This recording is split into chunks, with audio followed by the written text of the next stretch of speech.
താൻ ഓൺലൈൻ തട്ടിപ്പിനിരയായെന്നത് വാസ്തവമെന്ന് യാക്കോബായ സഭാ നിരണം മുൻ ഭദ്രാസനാധിപൻ ഡോക്ടർ ഗീവർഗീസ് മാർ കൂറിലോസ് താൻ ഡിജിറ്റൽ കസ്റ്റഡിയിലെന്ന് തട്ടിപ്പുകാർ അറിയിച്ചു. അക്കൗണ്ടുകൾ ഫ്രീസ് ചെയ്യുമെന്ന് അറിയിച്ചു. അക്കൗണ്ടിലെ മുഴുവൻ തുകയും തട്ടിപ്പുകാർ പറഞ്ഞ അക്കൗണ്ടിലേക്ക് കൈമാറ്റം ചെയ്തു. സെറ്റിൽമെന്റിന് തയ്യാറായി എന്ന വാർത്ത അടിസ്ഥാനരഹിതമാണെന്നും ഗീവർഗീസ് മാർ കൂറിലോസ് പറഞ്ഞു. മാധ്യമങ്ങൾ കഴിഞ്ഞ ദിവസം റിപ്പോർട്ട് ചെയ്തതുപോലെ ഞാനൊരു ഓൺലൈൻ ചീറ്റിങ്ങിന് വിധേയനായി.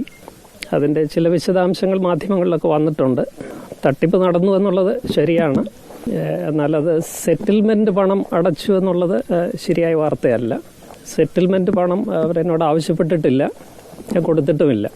2-ാം തീയതി ഉച്ച കഴിഞ്ഞ് മുംബൈ സൈബർ എന്ന കോളർ ഐ ഡിയിലാണ് ഒരു ഫോൺ വരുന്നത്. പിന്നെ എന്നെ ഡിജിറ്റൽ കസ്റ്റഡിയിലാക്കിയിരിക്കുകയാണ് എന്ന് പറയുകയാണ്.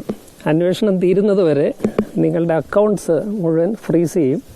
അത് എത്ര അക്കൗണ്ട് ഉണ്ടെങ്കിലും അത് ഡിക്ലെയർ ചെയ്തിട്ട് അതിലെ എമൗണ്ട് സുപ്രീം കോടതിയുടെ മേൽനോട്ടത്തിലുള്ള ഒരു സീക്രട്ട് സർവീസ് അക്കൗണ്ടിലേക്ക് ട്രാൻസ്ഫർ ചെയ്യണമെന്ന് പറഞ്ഞു. ആ ഫണ്ട്സ് ട്രാൻസ്ഫർ ചെയ്തു.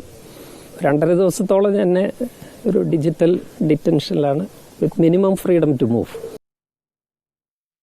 പ്രവീൺ പുരുഷോത്തമനോട് വിവരങ്ങളുമായി പത്തനംതിട്ടയിൽ നിന്ന്. പ്രവീൺ, 15 ലക്ഷം രൂപ ബിഷപ്പിന് നൽകേണ്ടി വന്നു എന്നാണ് പുറത്തു വന്നിരുന്ന വിവരങ്ങളിൽ പറഞ്ഞിരുന്നത്. ആരാണ് തട്ടിപ്പ് നടത്തിയത് എന്ന കാര്യത്തിൽ ഏതെങ്കിലും തരത്തിലുള്ള വിവരങ്ങൾ സൈബർ സെല്ലിന് ലഭിക്കുന്നുണ്ടോ? എങ്ങനെയുണ്ട് അന്വേഷണം?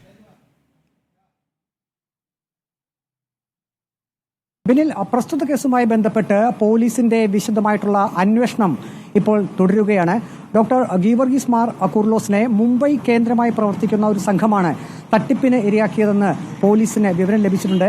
കൃത്യമായും 2 വാട്സപ്പ് നമ്പറുകളിൽ നിന്നുമാണ് video call doctor Geevarghese Mar കൂറിലോസിന് വന്നത്. ഈ 2 വാട്സപ്പ് നമ്പറുകൾ കേന്ദ്രീകരിച്ചുകൊണ്ട് സൈബർ വിങ്ങിന്റെ അന്വേഷണം ഊർജിതമായി പുരോഗമിക്കുന്നുണ്ട്. വളരെ വിദഗ്ധമായാണ് ഈ സംഘം ഡോക്ടർ ഗീവർഗീസ് മാർ കൂറിലോസിനെ തട്ടിപ്പിന് ഇരയാക്കിയത്.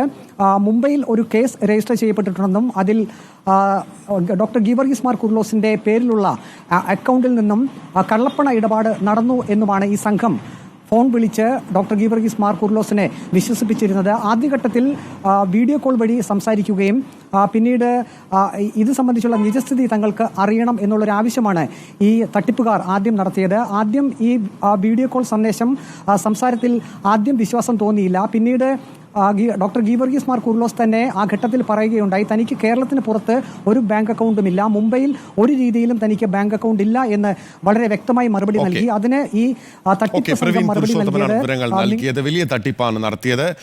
യാക്കോബായ സഭ നിരണം മുൻ ഭദ്രാസനാധിപനാണ് തട്ടിപ്പിന് ഇരയായത്. പാരീസ്